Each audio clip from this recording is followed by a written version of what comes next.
1 Coríntios, capítulo 15. E se Cristo não ressuscitou, é vã a vossa fé, e ainda permaneceis nos vossos pecados. Versículo 17. O cerne do Evangelho é que Cristo morreu pelos nossos pecados, segundo as Escrituras, e que foi sepultado e ressuscitou ao terceiro dia, segundo as Escrituras.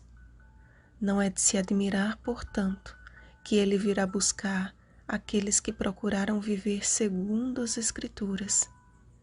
Cristo, as primícias, rompeu os grilhões da morte para que sejam salvos os que são de Cristo na sua vinda. A Bíblia é clara quanto ao estado do homem na morte. Quando Lázaro morreu, Jesus declarou: "Nosso amigo Lázaro adormeceu, mas vou para despertá-lo." João capítulo 11, versículo 11. Assim como Jesus descansou no sepulcro e ressurgiu ao terceiro dia, os mortos estão num estado de inconsciência, de noite de sono, até a manhã da ressurreição. Referindo-se àqueles que viram Jesus após sua ressurreição, Paulo disse a respeito dos que já haviam morrido: "Porém, alguns já dormem." Paulo também deixou evidente de que os ressuscitados terão um corpo material glorificado. Semeia-se o corpo na corrupção, ressuscita na incorrupção. Semeia-se em desonra, ressuscita em glória. Para os gregos, era inconcebível a ideia da ressurreição do corpo material. Porém, os próprios discípulos foram testemunhas oculares de que a ressurreição de Jesus se deu de forma corpórea ao tocarem em suas feridas e ao lhe darem algo para comer. Lucas capítulo 24, versículos 39 e 43. Além do mais, após a morte de Cristo, a Bíblia relata a ressurreição de muitos corpos de santos que dormiam e de como apareceram a muitos. Mateus capítulo 27, versículos 52 e 53. O apóstolo precisava desmistificar da mente dos coríntios esta questão e procurou torná-la uma lição simples de se entender. Primeiro, ele deixou bem claro que crer na ressurreição de Jesus é a base da fé cristã e a nossa única esperança de remissão. E se Cristo não ressuscitou, é vã a vossa fé e ainda permaneceis nos vossos pecados. A ressurreição e a ascensão de Cristo de forma corpórea, como aquele que venceu a morte eterna, é a garantia da vida eterna aos que são de Cristo na sua vinda. A humilde declaração de Paulo ao dizer: "Não eu, mas a graça de Deus comigo", introduz a sua defesa de que ao pregar sobre a ressurreição dos mortos, não estava falando sobre uma opinião própria, mas inspirado pelo Espírito de Deus.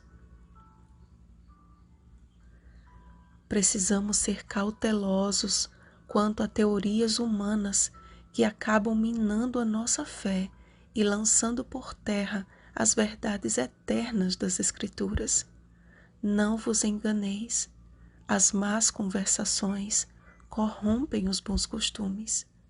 Assim como aquela teoria estava abalando a igreja de Corinto, muitos falsos ensinamentos têm contaminado a igreja de Deus e prejudicado o seu avanço. Satanás, como grande estudioso da mente humana, analisa cada grupo de pessoas, lançando sobre eles as filosofias que mais se adequam, a fim de que sejam completamente dominados por ideias que bloqueiam a exata compreensão do assim diz o Senhor. Por isso que Paulo iniciou este capítulo com a imprescindível advertência: "Irmãos, venho lembrar-vos o evangelho que vos anunciei, o qual recebestes e no qual ainda perseverais, por ele também sois salvos, se retiverdes a palavra tal como vos-la preguei, a menos que tenhais crido em vão. A vitória de Cristo sobre a morte nos outorgou participarmos com ele da recompensa quando vier o fim. Ele destruirá o último inimigo, que é a morte, e finalmente estaremos para sempre com o Senhor.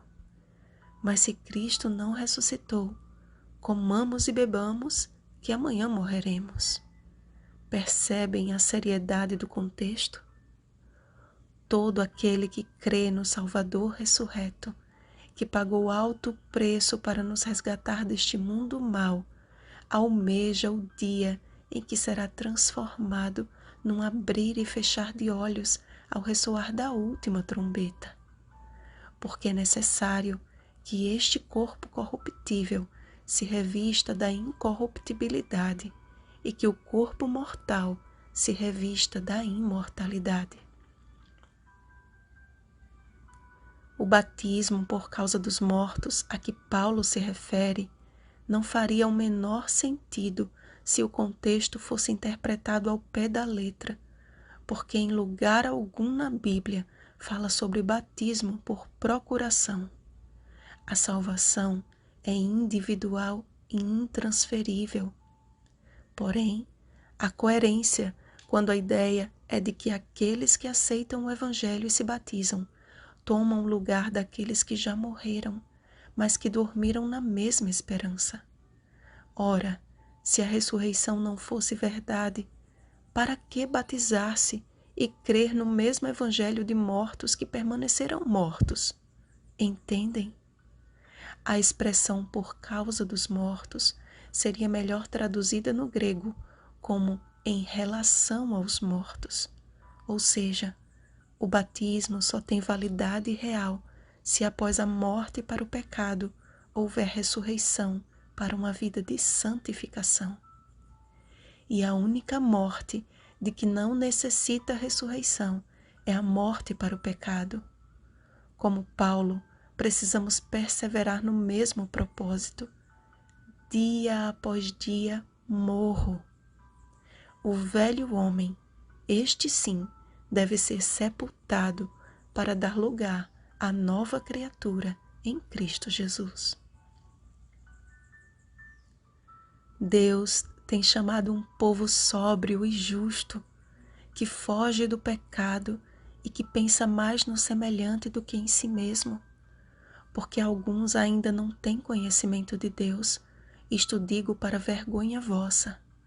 Portanto, meus amados irmãos, sede firmes e inabaláveis e sempre abundantes na obra do Senhor, sabendo que no Senhor o vosso trabalho não é vão. Quando isso for real na Igreja de Deus, o mundo todo será advertido, e então virá o fim. Vigiemos e oremos. Bom dia, herdeiros da vida eterna em Cristo Jesus. Rosana Garcia Barros.